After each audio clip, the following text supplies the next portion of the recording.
Hello, I'm Dr. Sri Banerjee, epidemiologist, biostatistician, faculty member. And in this video, I'm going to be going over something called FluView. Um, typically when I'm talking about public health topics, my wheelhouse is typically looking into the complexity of chronic diseases. I have also done my fair share of infectious disease research, not only looking at human papillomavirus, but also HIV and some other infectious diseases as well, most recently COVID-19. Just looking from that perspective and just seeing how the flu view has evolved. I talked about flu surveillance a number of years ago in a proposed book chapter. And since then, it's interesting how a lot of this surveillance has become a lot more streamlined, focused, and you're able to see very useful information from the Centers for Disease Control in a very quick amount of time.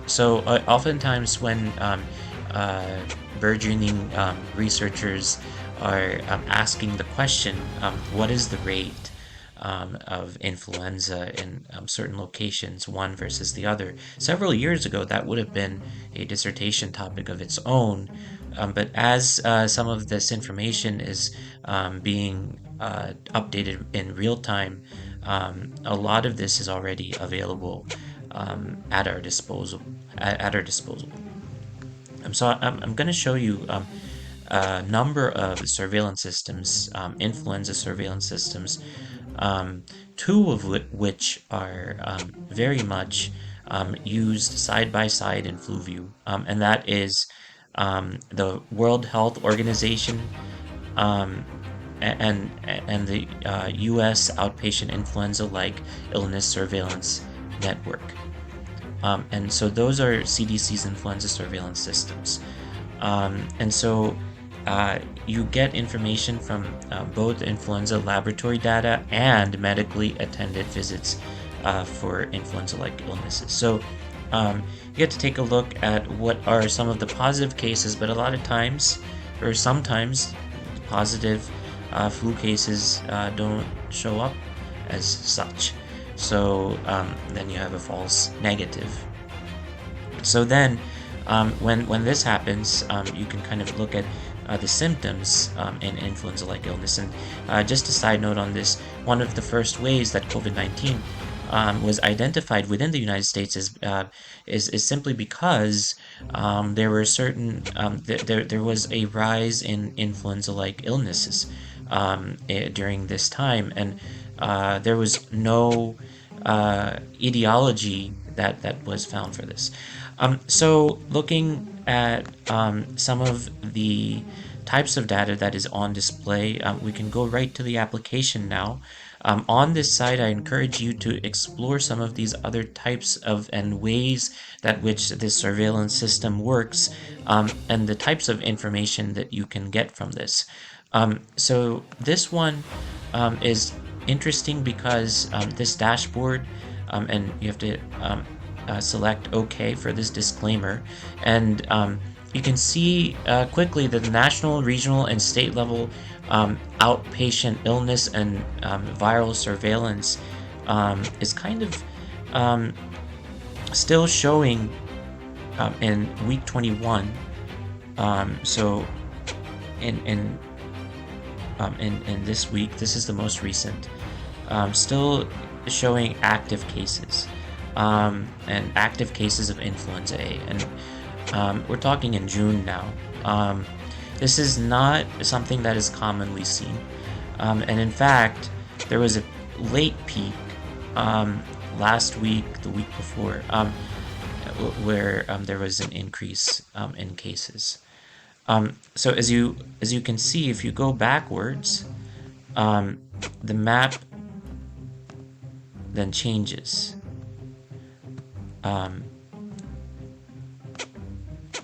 So you can toggle around where this is, and then accordingly you can take a look at what the baseline is, and you can download any of this data.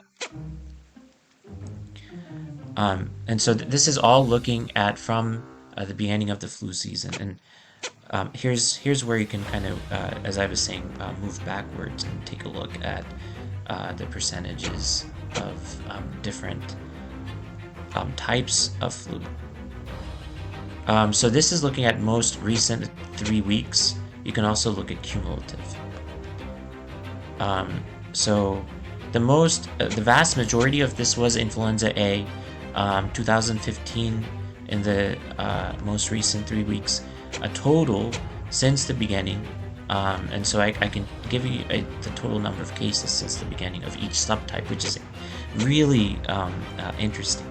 But you can take a look at H3, H1N1, 22 cases. But vast majority of the A, there is no subtype. So 5,135. So we have no clue which subtype of A most of this is. There's some that was B, and then one that was H3N2V. So these are all subtypes that are important. What you can do is you can change the surveillance area to state, and then look at any. I know I've seen some research questions arrive in terms of looking at specific states. So as you can see, even though nationally there was a certain number of positive cases, so the red is positivity, all of this is actually positivity, but what this is showing is the proportion of A to other subtypes. And so you can go state by state and take a look at that. So then, instead of this, we can take a look at age group distribution in FluView, and take a look at how this is done. And so this takes a look at within each age group, what was the proportion of influenza A. And all of this, mind you, red and yellow is influenza A, but then which one is H3 versus subtype not performed? And then you can group it by virus. So there's a lot of other types of information that you can retrieve from this. Also, if you wanted to download this image for submission in a classroom, or to also get information about what is going on, like for instance, there is a late peak in the amount of cases, as we saw in the other chart. Week 20 counts at 136, which is pretty high. And so this looks at more the age distribution of each subtype. So you can see 5 to 24 is the vast majority of age group. So in ages 5 to 24, the vast majority of this takes place. Influenza type.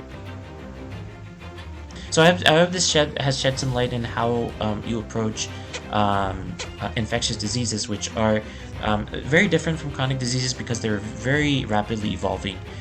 Week to week, there's differences in not only the distribution of cases within the whole country, but also looking at within specific states and local areas. So this opens the doors for a lot of different types of research questions in terms of asking really the dynamics of how this virus evolves, spreads, transmits, things like that. There's really robust models out there to describe this. I hope some of this has provided you with some impetus to do some future research. Thank you for listening.